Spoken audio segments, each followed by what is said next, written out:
मैं एक बार फिर बोलना चाहूँगा, क्लेश कर्म विपाक आशयो अपरामृष्ट है, पुरुष विशेष है, ईश्वर है। तो ये ईश्वर की बहुत बहुत बहुत सुंदर डेफिनेशन है, बहुत सुंदर डेफिनेशन है।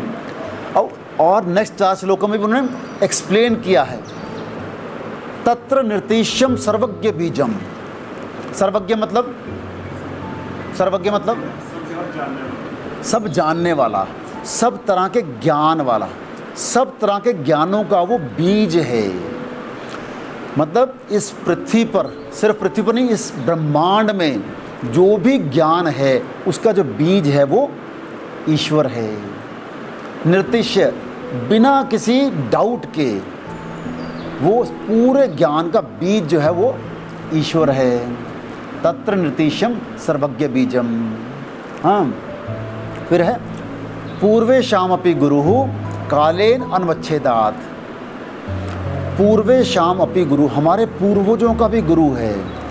हमारे जितने भी गुरु हुए हैं आज तक आदि काल से, उन सबका वो गुरु है। कालेन अन्वच्छेदात्, वो काल से बाधित नहीं है, समय से बाधित नहीं है, आदि से अंत तक है। हाँ, जब से कुछ भी सृष्टि शुरू हुई है तब से लेके अब तक जितना भी ज्ञान हुआ है वो ज्ञान उसी ईश्वर ने दिया है। श्री कृष्ण ने भी गीता में अर्जुन से कहा है ये कि मनु को जो ज्ञान दिया था वो भी मैंने दिया था, आज भी मैं ज्ञान दे रहा हूँ, और आने वाले समय में जो भी होगा वो ज्ञान मैं ही दूंगा। तो जो पूरा का पूरा ज्ञान है उसका सबका बीज ईश्वर है, और वो हमारे सारे गुरुओं का, इवन जो सबसे पहला व्यक्ति था मनु को पहला व्यक्ति कहते हैं, है ना, उससे पहले ब्रह्मा विष्णु में उनके भी जो गुरु हैं वो ईश्वर है ना। तस्य वाचकः प्रणव है।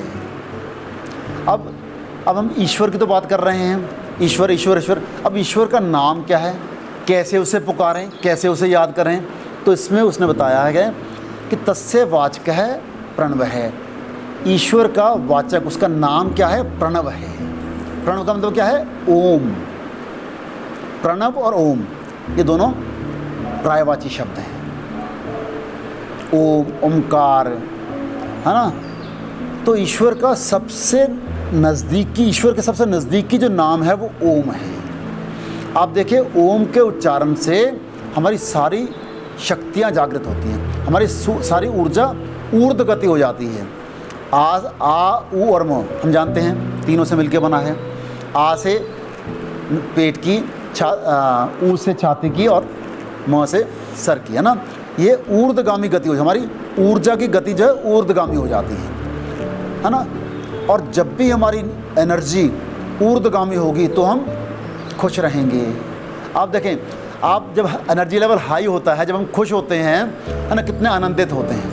फिर कोई भी कुछ कह दे, कोई फर्क, उसका फिर कोई संस्कार नहीं पड़ता है ना। अगर हमारी ऊर्जा लो होती है, जब हम लो एनर्जी में होते हैं, फिर जरा सा किसी ने कुछ कह दिया, फिर हम लठ लेकर उसके पीछे पड़ जाते हैं।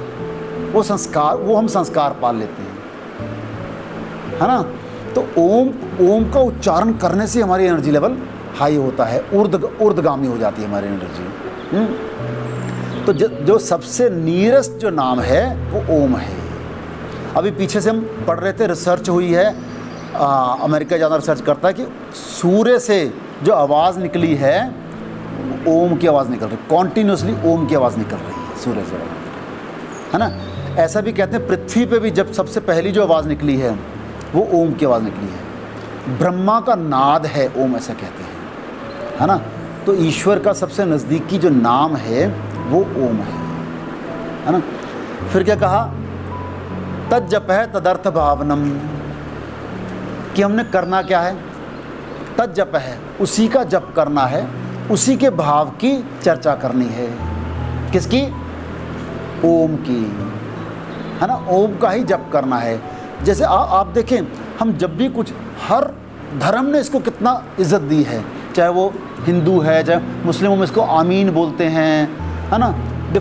पंजाबियों में एक ओंकार बोलते हैं, वो सब ओम ही है ना। तो उसका ही, जब हम कोई भी मंत्र है, आप देख कोई भी मंत्र है तो सारे ओम से शुरू होते हैं। हर एक मंत्र मेरे ख्याल ओम से शुरू होता है। है ना। तो हमारे संतों ने भी इसको बहुत ज़्यादा इज्जत दी है इस शब्द को। हमारे संतों को सब कुछ पता ही होता है कि ये ईश्वर का सबसे नज़दीकी नाम है, इसलिए वो ईश्वर का नाम ले करके फिर मंत्र शुरू कर रहे हैं, है ना।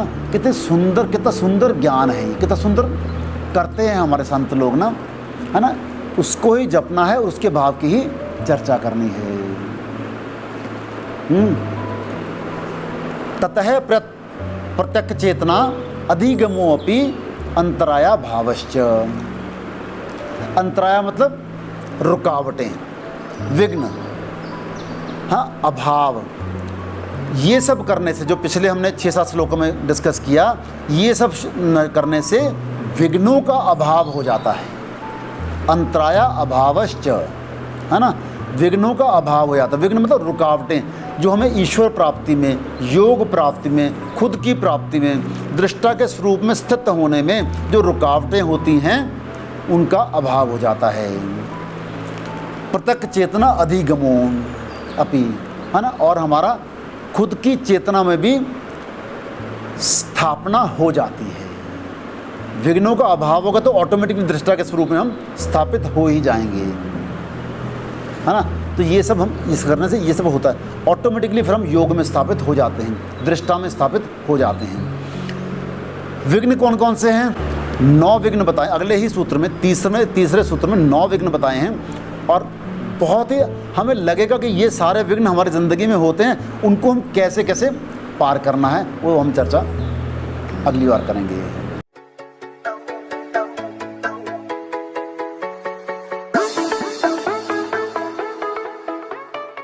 ऐसी ही और कमाल की वीडियोस पाने के लिए सब्सक्राइब करें हमारे YouTube चैनल को और प्रेस करें इस बेल आइकन को, ताकि आपको नोटिफिकेशन मिल सके सबसे पहले।